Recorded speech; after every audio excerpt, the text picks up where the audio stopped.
आज भारत की विकास यात्रा का एक महत्वपूर्ण पड़ाव है। ये 140 करोड़ भारतीयों की आकांक्षाओं का बजट है।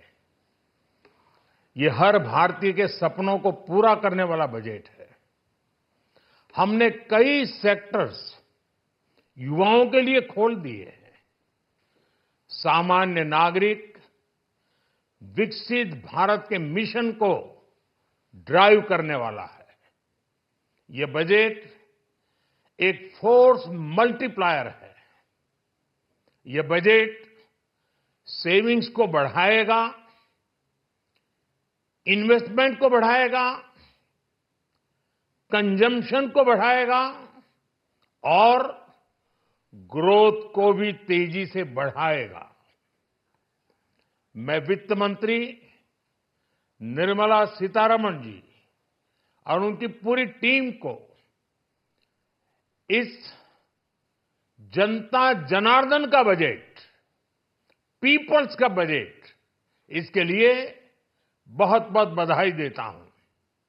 साथियों, आमतौर पर बजट का फोकस इस बात पर रहता है कि सरकार का खजाना कैसे भरेगा, लेकिन ये बजट उससे बिल्कुल उल्टा है। लेकिन ये बजट देश के नागरिकों की जेब कैसे भरेगी, देश के नागरिकों की बचत कैसे बढ़ेगी और देश के नागरिक विकास के भागीदार कैसे बनेंगे, ये बजट इसकी एक बहुत मजबूत नींव रखता है। साथियों, इस बजट में रिफॉर्म की दिशा में महत्वपूर्ण कदम उठाए गए हैं। न्यूक्लियर एनर्जी में प्राइवेट सेक्टर को बढ़ावा देने का निर्णय बहुत ही ऐतिहासिक है। ये आने वाले समय में सिविल न्यूक्लियर एनर्जी का बड़ा योगदान देश के विकास में सुनिश्चित करेगा। बजट में रोजगार के सभी क्षेत्रों को हर प्रकार से प्राथमिकता दी गई है। लेकिन मैं दो चीजों पर ध्यान आकर्षित करना चाहूंगा।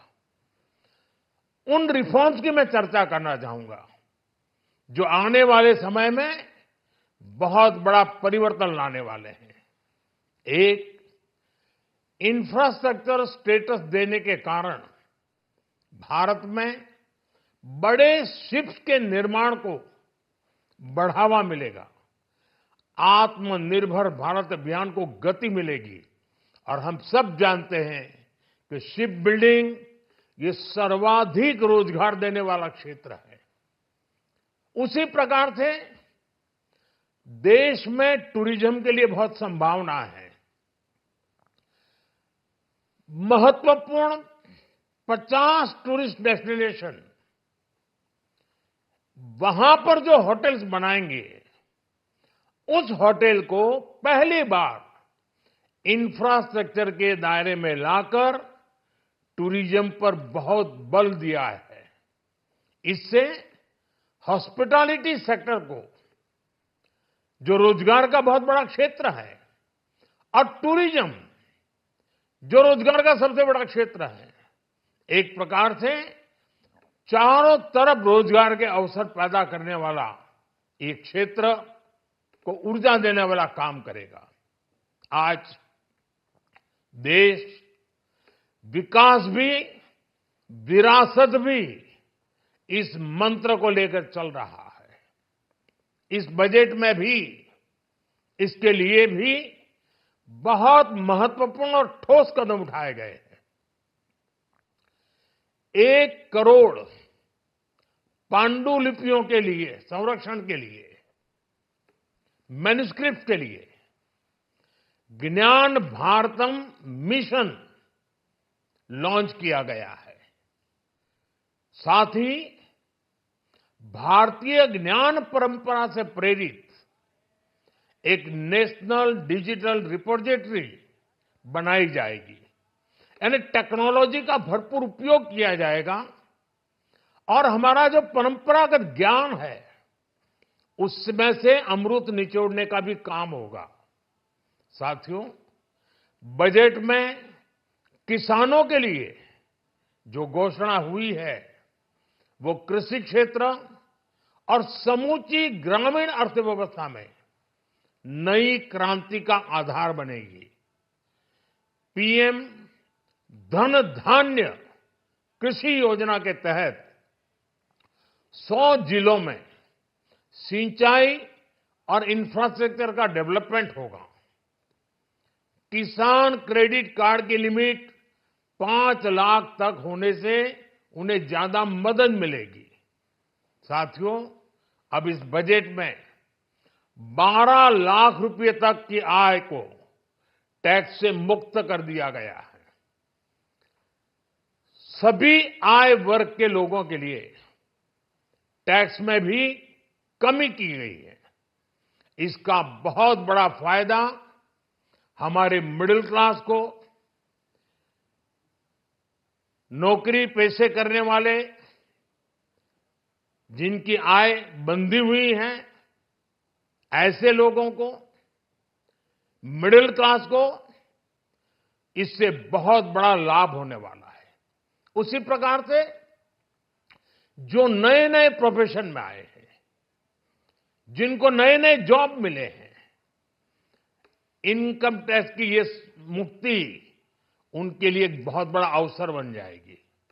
साथियों, इस बजट में मैन्युफैक्चरिंग पर 360 डिग्री फोकस है ताकि एंटरप्रेन्योर्स को, एमएसएमईज को, छोटे उद्यमियों को मजबूती मिले और नई जॉब पैदा हो। नेशनल मैन्युफैक्चरिंग मिशन से लेकर clean tech, leather, footwear, toy industry जैसे अनेक सेक्टर्स को विशेष समर्थन दिया गया है। लक्ष्य साफ है कि भारतीय प्रोडक्ट्स ग्लोबल मार्केट में अपनी चमक बिखेर सके। साथियों, राज्यों में इन्वेस्टमेंट का एक वाइब्रेंट कॉम्पिटिटिव माहौल बने, इस पर बजट में विशेष जोर दिया गया है। एमएसएमईज और स्टार्टअप के लिए क्रेडिट गारंटी को दोगुना करने की घोषणा भी हुई है। देश के एससी, एसटी और महिला जो नए उद्यमी बनना चाहते हैं उनको 2 करोड़ रुपए तक के लोन की योजना भी लाई गई है और वो भी बिना गारंटी। इस बजट में न्यू एज इकोनॉमी को ध्यान में रखते हुए गीग वर्कर्स के लिए बहुत बड़ी घोषणा की गई है। पहली बार गीग वर्कर्स का ई श्रम पोर्टल पर रजिस्ट्रेशन किया जाएगा। इसके बाद इन साथियों को स्वास्थ्य सेवा और दूसरी सोशल सिक्योरिटी स्कीम्स का लाभ मिलेगा। ये डिग्निटी ऑफ लेबर, इसके प्रति, श्रम एव जयते के प्रति सरकार के कमिटमेंट को दर्शाता है। रेगुलेटरी रिफॉर्म से लेकर फाइनेंशियल रिफॉर्म्स, जन विश्वास 2.0 जैसे कदमों से मिनिमम गवर्नमेंट और ट्रस्ट बेस्ड गवर्नेंस के हमारे कमिटमेंट को और बल मिलेगा। साथियों, ये बजट न केवल देश की वर्तमान आवश्यकताओं को ध्यान में रखता है, बल्कि हमें भविष्य की तैयारी करने में भी मदद करता है। स्टार्टअप के लिए deep tech fund, geospatial mission और न्यूक्लियर एनर्जी मिशन ऐसे ही महत्वपूर्ण कदम है। मैं सभी देशवासियों को एक बार फिर इस ऐतिहासिक पीपल्स बजट की बधाई देता हूं और फिर एक बार वित्त मंत्री जी को भी बहुत बहुत बधाई देता हूं। बहुत बहुत धन्यवाद।